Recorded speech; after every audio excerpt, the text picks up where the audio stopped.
Everybody, Bryan Alvarez here on Wrestling Observer Live. We are here every day, Monday through Friday, noon Pacific, 3 Eastern, Sundays, 3 Pacific, 6 Eastern, Saturday mornings with Jim Valley, 10 a.m. Pacific, 1 Eastern, Sundays with Andrew Zarian. And it is Tuesday here on the show. You know what that means? Well, you know, I'm back. I'm back here today.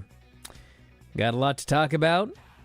Obviously, SummerSlam was this weekend. I presume that was talked about in depth yesterday. But last night was the Raw after SummerSlam, which was significantly better than the Raw after WrestleMania. They had a great, great show last night, and it set up a ton of stuff for the future. Ton of guys over, ton of big matches coming up, lots of over baby faces, which certainly wasn't the case several years ago. So we're going to talk about the Raw after WrestleMania here today. We've also got the Raw after SummerSlam today. We've also got the NXT Great American Bash Night 2 coming up here tonight. We have Dynamite coming up on Wednesday. They are building towards Wembley Stadium. And then, of course, we have got all of the news. The Lucha Brothers likely leaving AEW, likely heading to WWE. Nothing is official until it is, but that is the belief. Roman Reigns' next WWE appearance has been announced as this coming Friday night on SmackDown. Tony Khan talking more about Shane McMahon. Keeps talking about Shane. Now Bryan Danielson talking about Shane McMahon. Talk about NXT's move to the CW. We got ratings for this past week. Olympics still putting a number, doing a number on everybody. And in particular, the Rampage show did the all-time lowest audience ever in the history of Rampage. We're talking shows moved to 3 o'clock in the afternoon Pacific. Might even been earlier. Lowest rating of all time. G1 and plenty more. Back in a moment, Observer Live.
The show, Bryan Alvarez here, Wrestling Observer Live.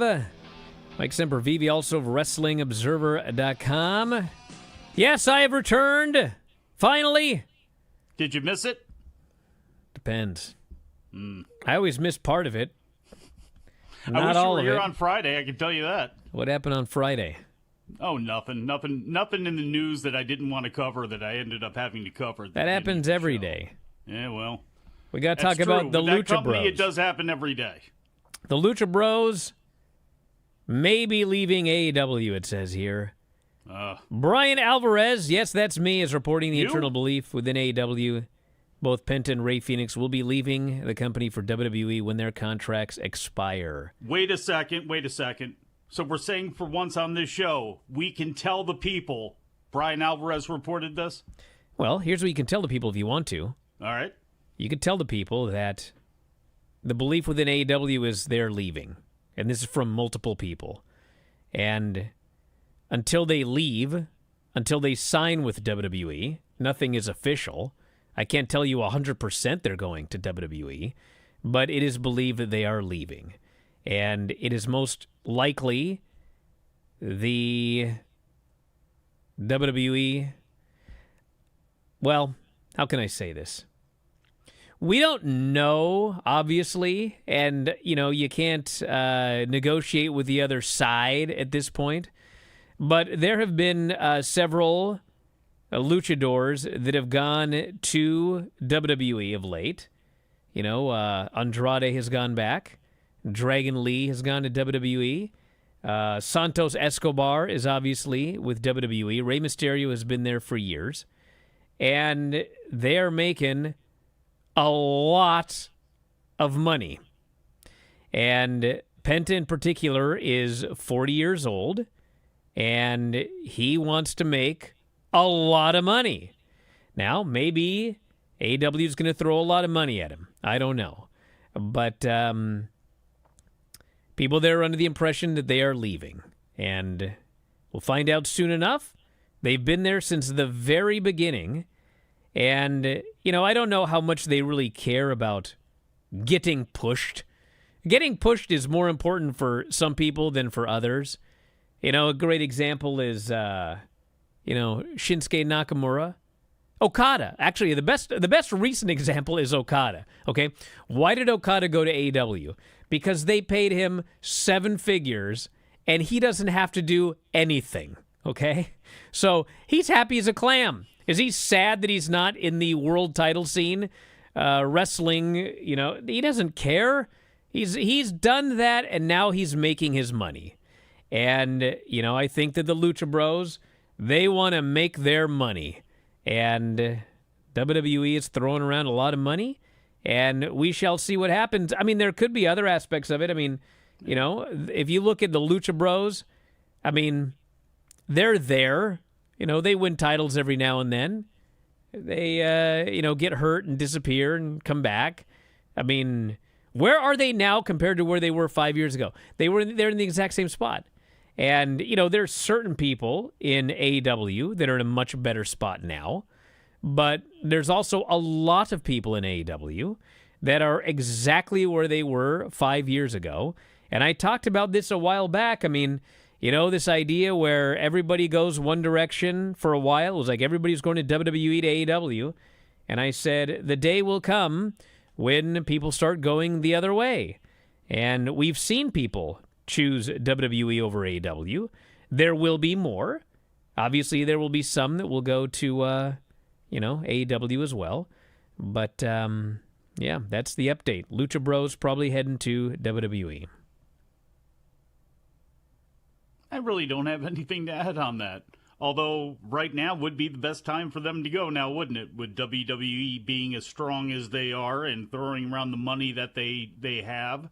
And I don't know. I don't know those guys, so I don't know what's in their mind as far as what they want to do, but they're not getting any younger, that's for sure. In WWE, you don't have to do what you can do in AEW and what is somewhat expected of you when it comes to the fans. So if it's time just to have a bunch of moments where, he's not worried about being booked on WrestleMania, But if he's hanging out with George Kittle and doing different things like that, maybe Penta will be happy. I don't know. But, I mean, right now is as good of a time as any, considering they're both healthy, which is always an issue when it comes to especially Phoenix. You know, the other thing to think about is, especially if you're looking to make some money, do you know how much these two men will make on merchandise sales in WWE? Yeah. Masks, shirts, Penta's glove.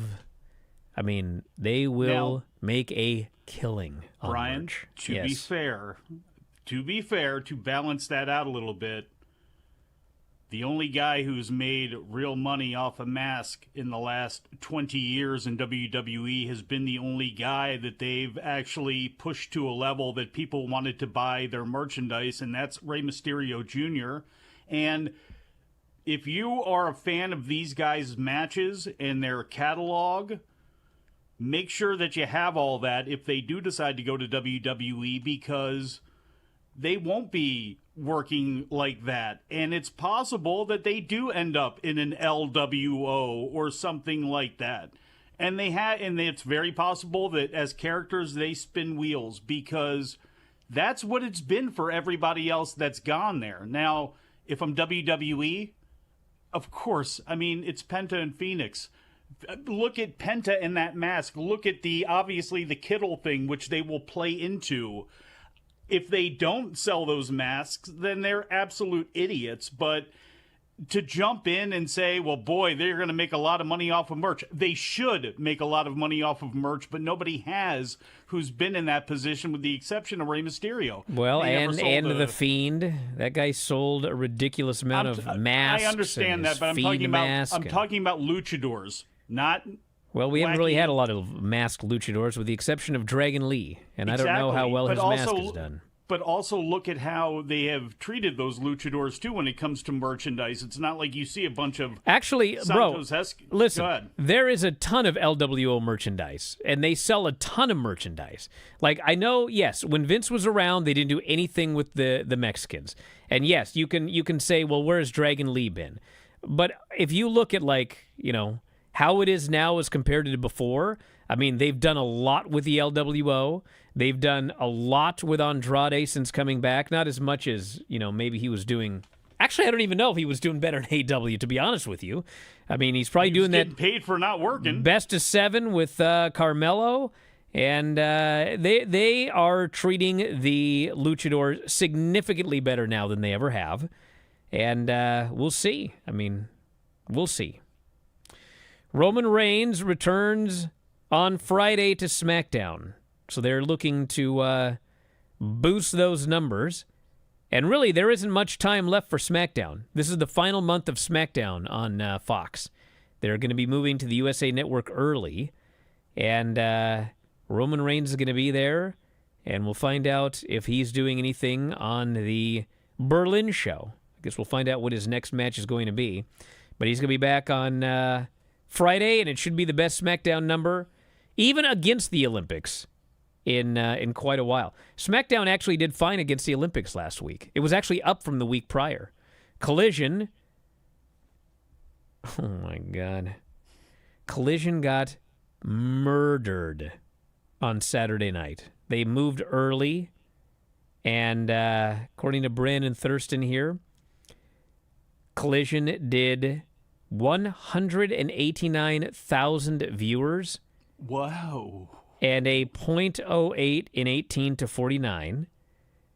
I believe, I mean, the Rampage number was the lowest Rampage number of all time. So if you remember, like, Rampage being moved to, like, 2 o'clock in the afternoon on the West Coast or whatever, the Rampage in its normal time slot last Friday did the lowest number they have ever done. And I have to check, but, I mean, I can't, I mean, I think by far 189,000 viewers is the least number of people that have ever watched any AEW show all time ever. So they got brutalized Saturday night. Back in a moment with more Observer Live.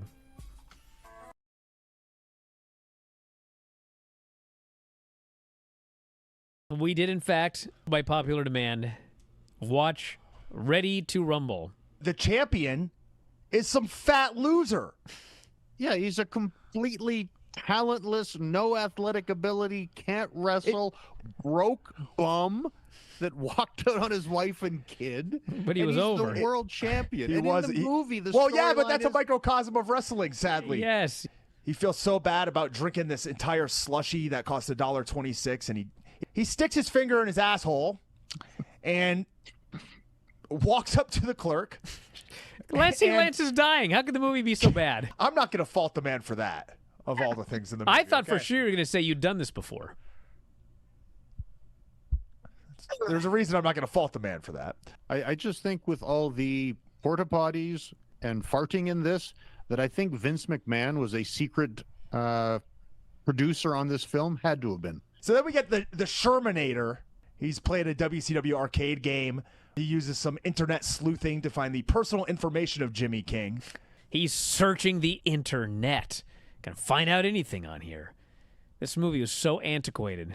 Every Nitro Girl is in a Nitro Girl outfit, except for this girl. They had her dance in something totally different. Brian, like the captain. So we're so stupid. I got it. Captain Yes, Stabbin? if you're watching this film, you're that stupid. I'm sorry. But I was also insulted by the fact they hired Michael Buffer to announce the Royal Bash, the fake-ass Royal Bash. $24 million budget. Wow. And probably $500,000 of that went to Michael Buffer. It made 12. You know, we should mention this cage match is the triple-decker Cage of Doom. Everybody buried it. It was horrible. Everybody hated it. And so they decided to make a movie. And what is the final battle? It's another goddamn triple-decker cage match. This would be like in 2010 if like TNA made a movie and the final match was a reverse battle royal. They throw powder in someone's face, DDP's, I think, or somebody's, and the dude just looks and goes, "It doesn't work." It's like, of course, because wrestling's fake and stupid. Should we just end it there? What a soundbite. There has never been a movie I have watched in my entire life which has made me hate myself more. Wow. I'm ashamed that I'm even in the place at 41 years old where I would end up reviewing this movie for money. I would have thought I would have made it out of here by now. You know what I mean? I'm done. Well, everyone, hopefully we can do this again someday. Instead of suffering through the YouTube chat, click like and subscribe.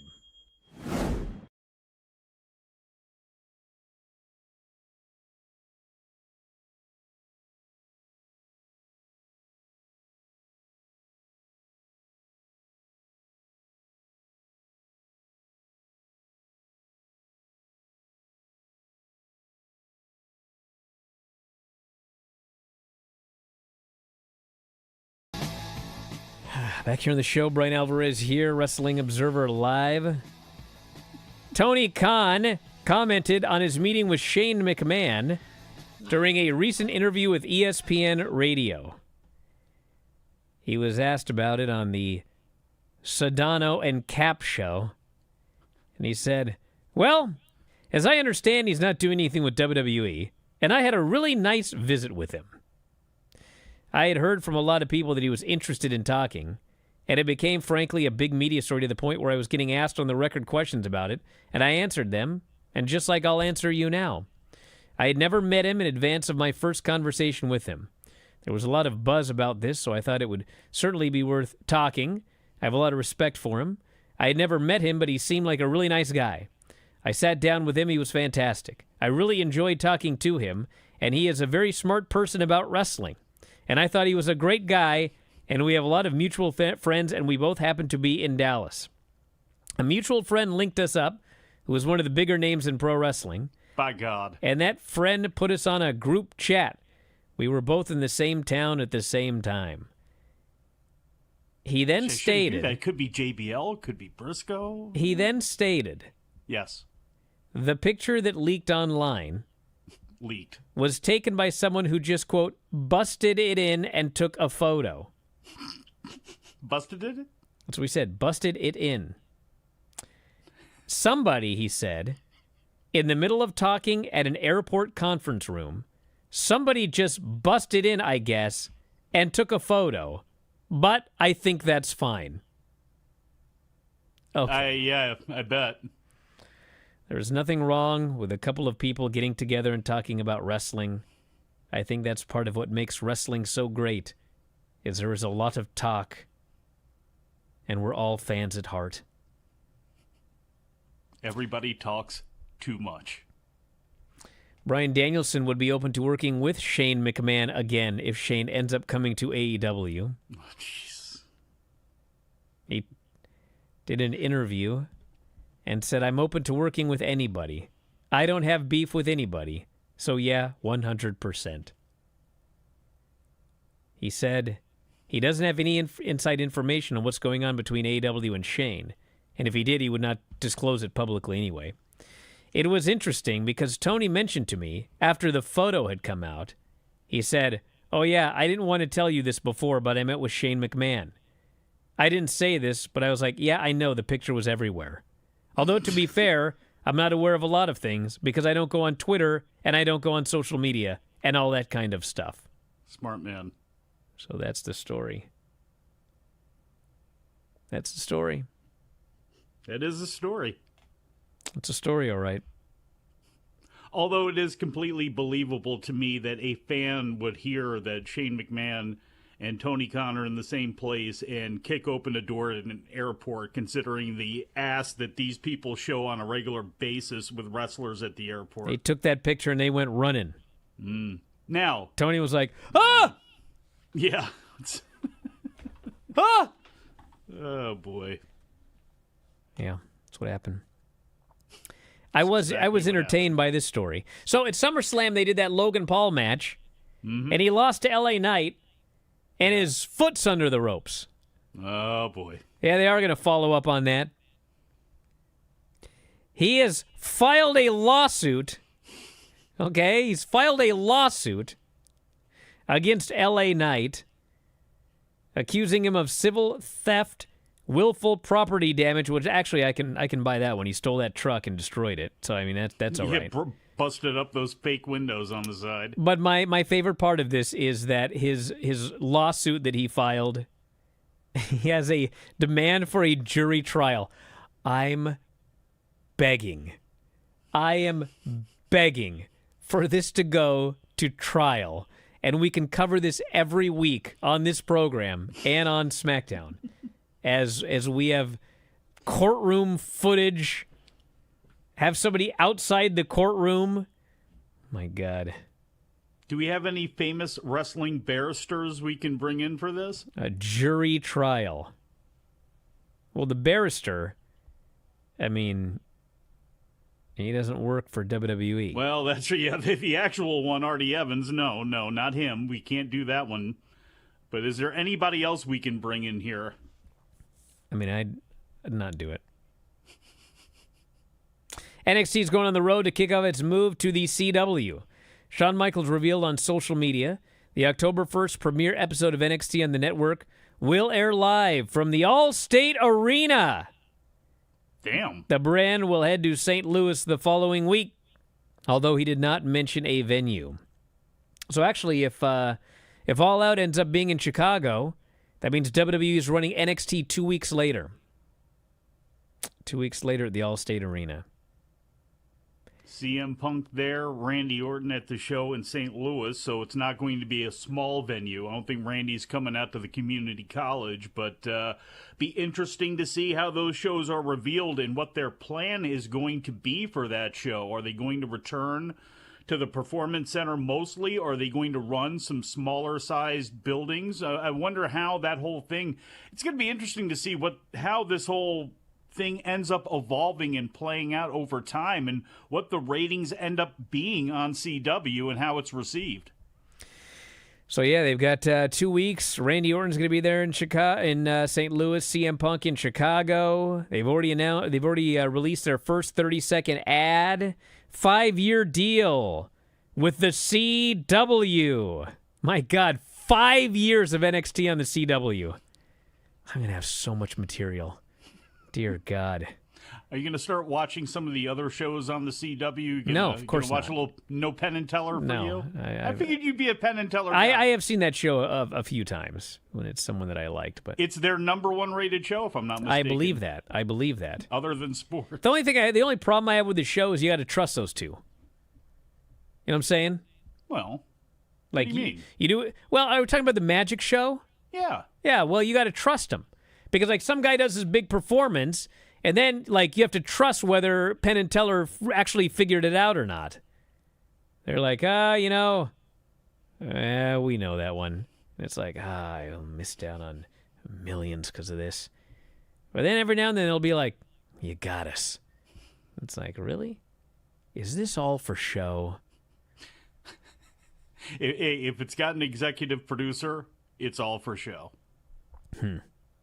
All right, the latest on the G1, which is anyone watching all of it? Anybody? I'm a little behind. I think everyone is. I've watched 0 matches. So, night 11, Sonata beat Shingo. Naito beat Shota Umino. Zack Sabre Jr. beat Evil. Jake Lee beat Gabe Kidd. Great Khan beat Callum Newman. So, Wednesday, we have got the following matches in the B block. Goto and David Finlay, Yuya Uemura and Red Narita, Yota Tsuji and Hanare, El Phantasmo and Takeshita, and Oleg Boltin and Jeff Cobb. So that brings us to the final standings at this point. Zack Sabre Jr. and Evil are now tied with 10 points each. Sonata's got 8, Naito's got 8. Gabe Kidd, Umino, Takagi, Great Khan, Jake Lee all have 6. Callum Newman's got 4. In the B block, Jeff Cobb and David Finlay are in the lead, followed by Uemura, Takeshita, Hanare, Ren Narita, Goto, Tsuji, all with 6 points, Oleg Boltin and Phantasmo with 4. So, I don't think there's any way Tsuji's winning this thing. It's possible. No, actually, it's possible. I got to see who the It's losses possible, are but then against. we're talking Takeshita's not in the finals. No. How they're doing it this year is the winner of the regular block is going to get a bye. The #1 person at the end of this thing who's got the most points is getting a bye. And then 2 and 3, the A block 2 is going to face B block 3 and vice versa. What? So, yes, there are going to be 6 people in play by the end of this thing, which is why Naito, being the IWGP champion and limping along here, is, probably going to play into the end. Same thing when it comes to a couple of these guys, like Tsuji, who's only at 6 points right now. Thank God I haven't been watching. I'd be so irritated. Yeah, I know. And perhaps confused. No, that'll be at the end, but that's okay. Dave will explain it all to you on the show. Oh, my God. See what we got in the text message bin. We'll do Raw after the break. Let's see what we've got here. They were playing up a Whose Side Is He On? With Roman having both Solo and Cody down. Okay, cool. I can't read these before I read them. What was the point of that? Send me another text and explain what the point of that was. Let's see what we've got. Oh, my God. Is there anything good in this today? Probably. Okay, here we go. Give me Rush and the Beast Mortos as a tag team. That I am all for. Yeah, I'm good with that. They should be the tag team champions. I like that more than Roosh and Kyle Fletcher. Yeah. This where it says, Brian, will Tony play around with going to different places for special dynamites like the early days? I'm in Colorado. I would love an AEW event at Red Rocks. Well, I mean, they're not doing that now, but I mean, hey, listen, we're going to know a lot more. Spend that money, though? That's the problem with somewhere exotic like that would look incredible and awesome. Like, one, logistically, is it possible? And two, do you want to spend that money right now? Well, that's the thing. Once the new TV deal comes in, we're going to know a lot more. If it's largely what it is now, I don't think they're going to be doing a lot of that. If it's what I expect it to be, which will be 1.4 times what they're getting now, yes, exactly 1.4 times, they'll have a lot of money to throw around. So we'll see. Back in a moment, we'll talk Raw and more. Observer Live.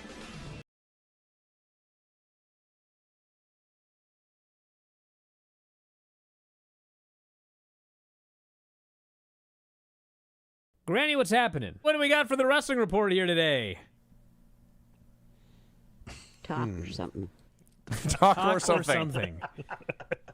So Niven comes in, jumps on Bailey with her overweight body a couple of times, doesn't mind playing dirty, leaves Bailey on the mat in lots of pain. I found this book. It's called Limericks from the Heart. Is this a Lanny Poffo book? Let me finish this one. This guy's name is Lanny Poffo. And there are 335 pages in here. Can you guess what it's about? Smoking. Oh, Sean Yes. the Wizard. have you read it? We read it every week for about 6 months. When I first started. Wow. Why don't we start reading some questions, and we'll see if we can spur some answers out of Granny. Shall we try? No, I don't think so. Let's try. Then you'll really find out how dumb I am. Granny, did you know there was a wrestling bear? No, and I don't care. All right. It's a bear that wrestled people. I still don't care. Okay. Is Granny frozen? Granny, you frozen? No, I'm ready to read my report. Your picture is frozen. It is. Yeah. Or you're doing a great job as a ventriloquist. Cody Rhodes versus Solo Sikoa, or whatever his last name is. Paul Newman is watching this match, and he's not on Excuse me? Cody's side. What's the matter? Absolutely nothing. Everything's great. You know, Cody did say that he was looking for a manager. I think him and Paul Newman would be a What a handsome pair. a dashing duo. That guy's a movie star, isn't he? Since you're on the phone, why don't we just jump right into your wrestling report and such, and then we'll let you go and we'll do Facebook without you. Can I lay the phone down and can you hear me? You can try. Why don't you give it a shot? Okay. Oh, boy. It's going to be a disaster. I can already tell. Can you hear me? I can hear you. That's all right, I guess. Go ahead. No, it's your segment. You're gonna read Read us jokes. or your wrestling report or whatever. I see Granny has now put the phone back up to her ear. I'm just, for now. Do you have the soaps or anything else, Granny, or is that it? I want to quit for now. Okay. Well, No more. instead of suffering through the YouTube chat, click like and subscribe.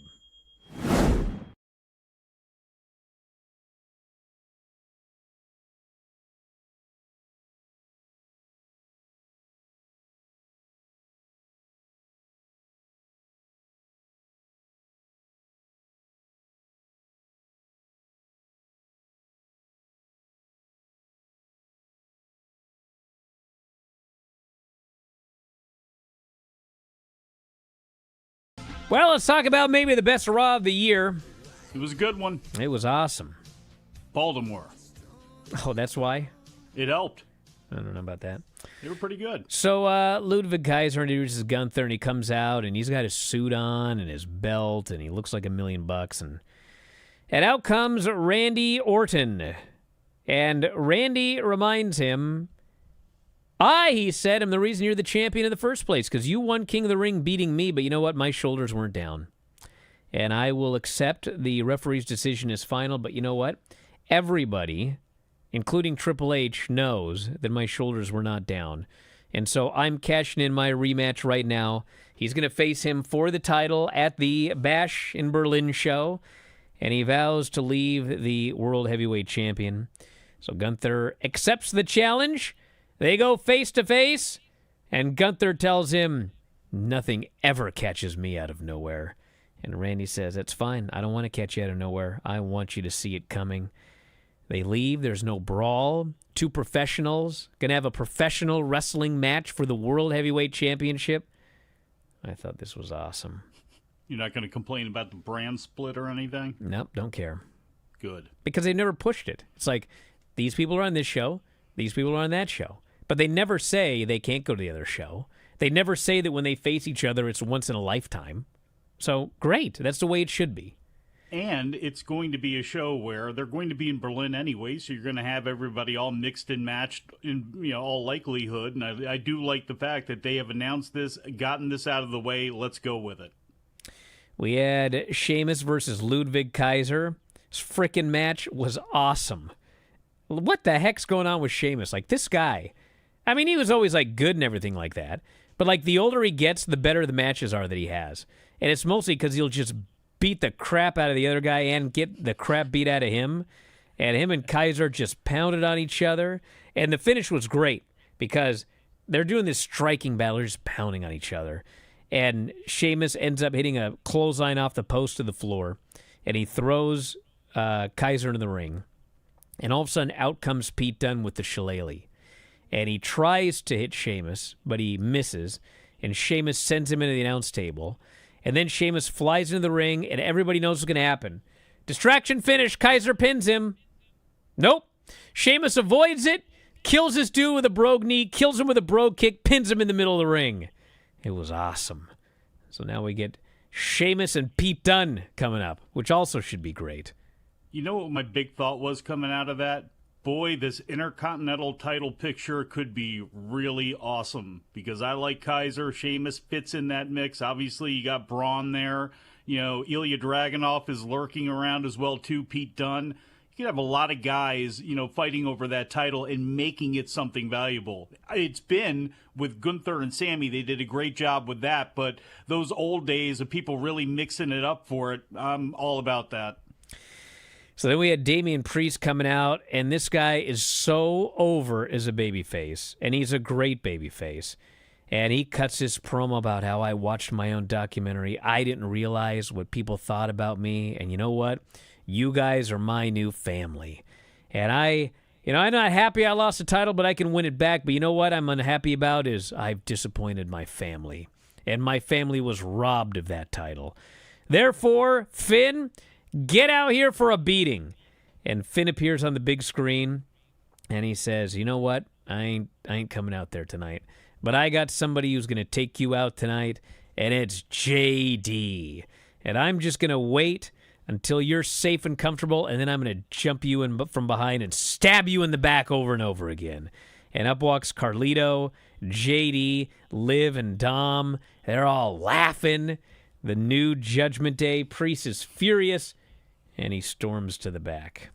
This was an aesthetically great deal with Priest the entire time rallying up the fans who responded to everything, and then the promo with everybody coming in at the end just to rub it in Priest's face, I thought was awesome.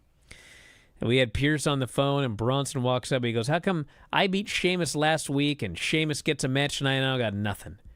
And Priest says, well, the match was already signed. And so Bronson says, well, it's clear. If I want to get to the top, I got to create my own path. And he walks out. Shayna and Lyra, this was like the only bad thing on the show. Actually, no, there was actually another match that nobody cared about. But no real heat. And then a DQ finish. And then Damage Control made the save.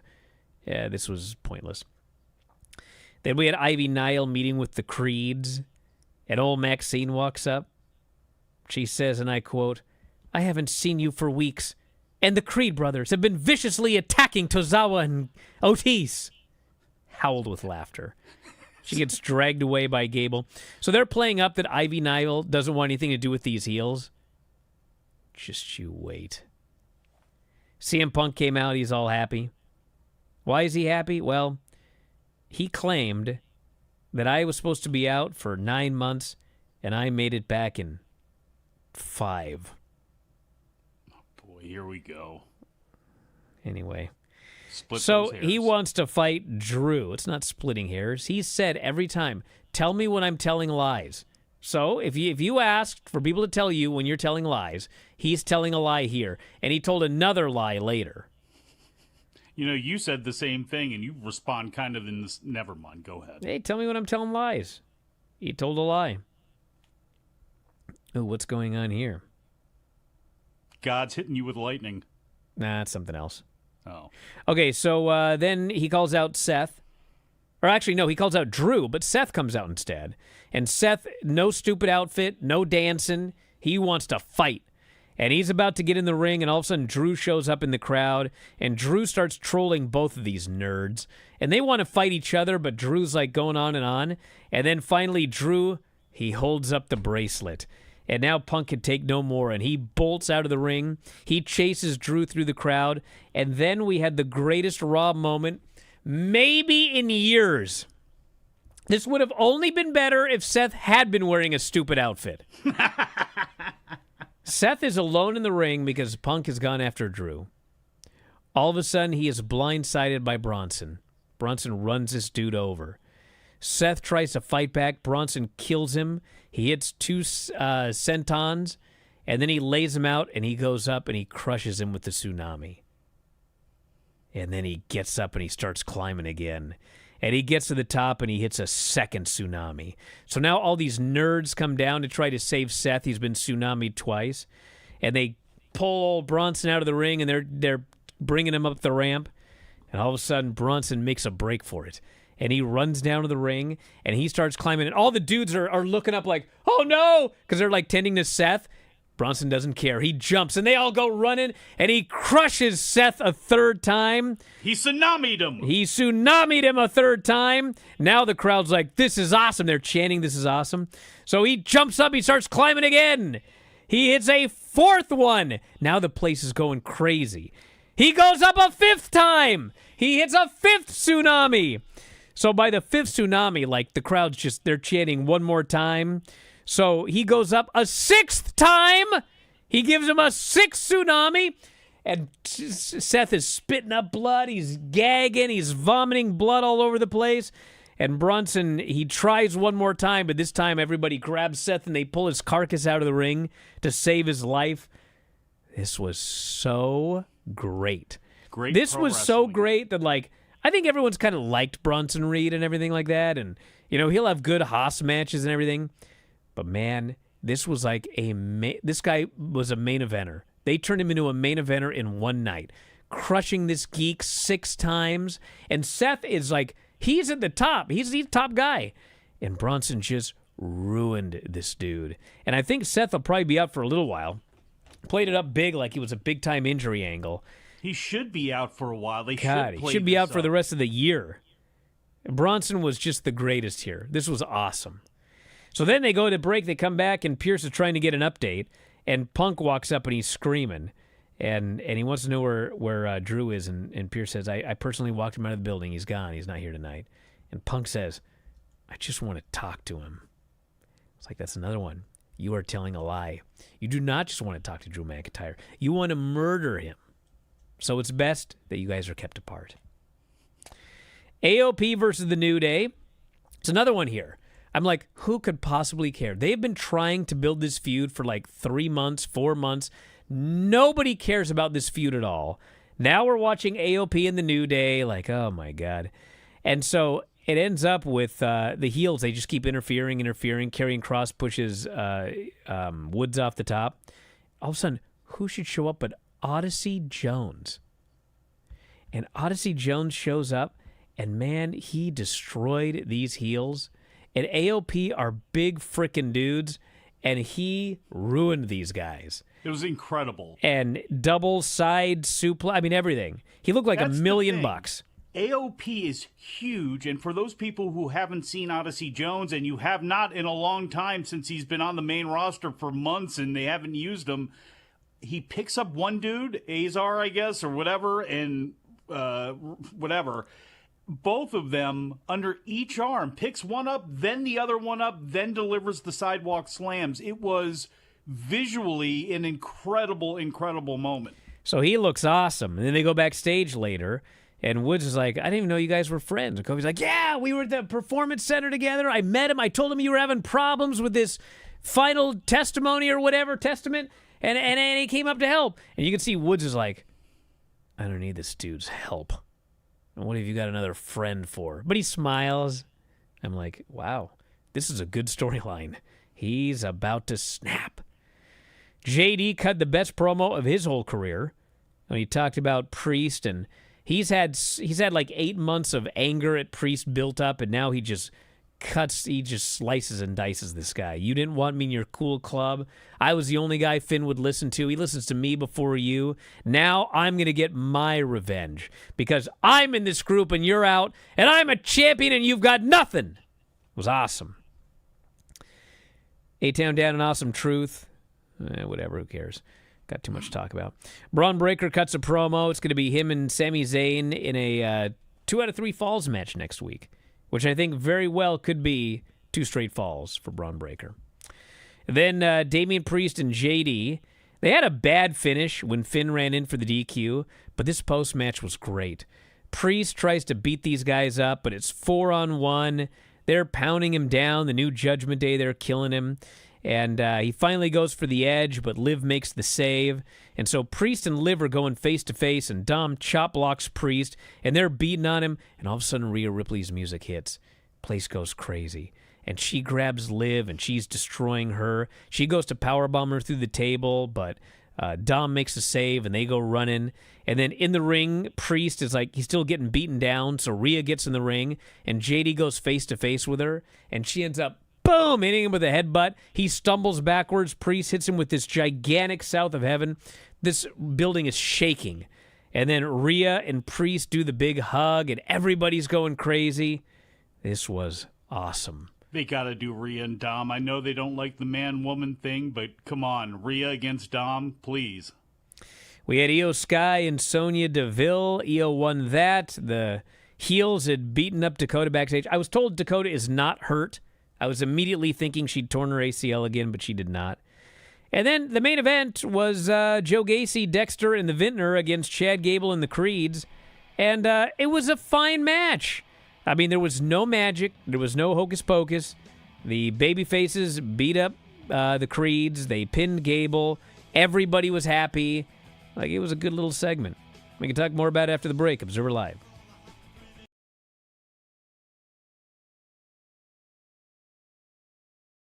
Just a quick note before this free video. If you click like and subscribe, I'd be very thankful. Okay, can everyone hear it?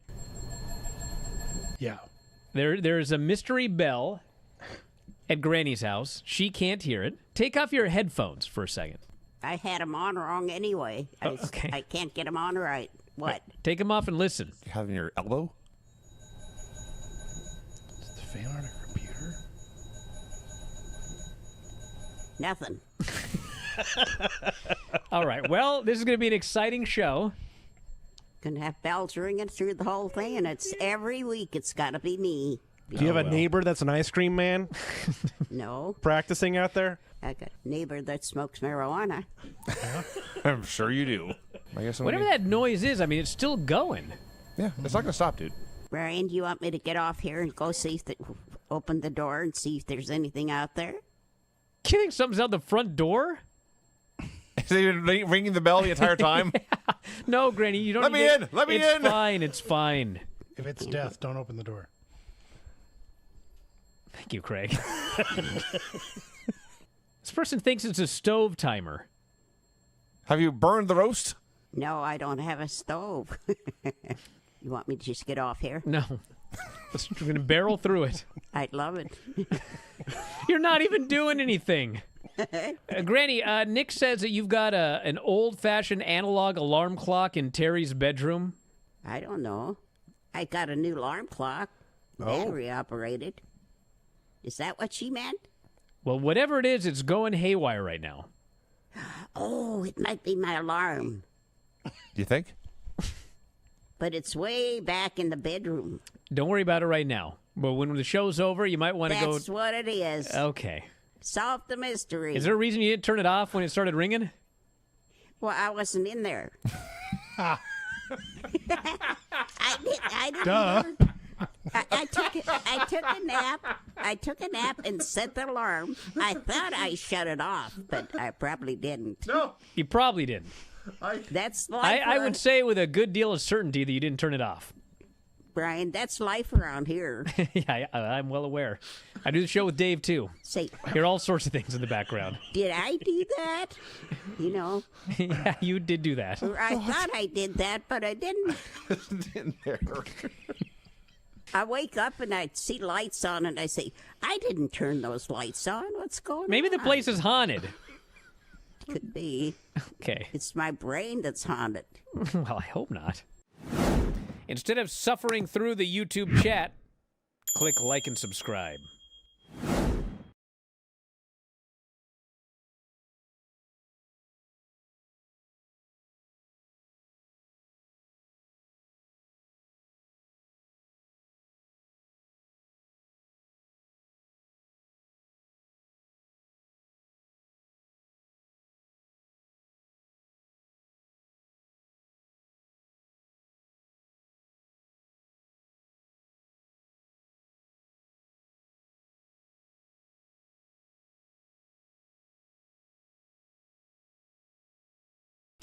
So yes, that was a quite enjoyable edition of Monday Night Raw. And we got a follow-up SmackDown coming up on Friday with Roman Reigns. He's going to be on the show, and we don't know anything else. But I do know. I do know tonight is the Great American Bash Night 2. We have got Ethan Page versus Oro Mensah, my main man, Oro Mensah, for the NXT title. Nathan Frazier and Axiom versus Wesley and Zach Wentz. That could be a title change. Kalani Jordan versus Tatum Paxley, the NXT Women's North American title. Joe Hendry versus Joe Coffey, Battle of Joes. Do you realize the guy's name is Joe Coffey? Oh my God, they should have a cup for that. It could be the coffee, the Joe Cup. Joe Coffey is his name. Yes, and then he can win it, and it could become the coffee cup. But his name is Joe. There's all of these coffee meanings here. It's amazing. Trick Williams versus Pete Dunne, and Kendall Gray versus Ren Sinclair. They booked that for us. I think they did. And then tomorrow on Dynamite, we have Bryan Danielson, Jeff Jarrett, no DQ, with Ricky Steamboat as a special guest referee. I like that. MJF versus Kyle Fletcher in a title eliminator. And Shibata versus Brian Keith, as Brian seeks revenge for his broken face against the man who broke his face by threatening to break his face. Anyway, we'll be back tomorrow with more, everybody. I'll be back tonight. Brian and Vinny and Granny and Craig and Sean show. Prime Time Wrestling will be covered tonight. That'll be a lot of fun. And that's it. Want to thank everybody for listening. We'll talk to you next time. Wrestling Observer Live.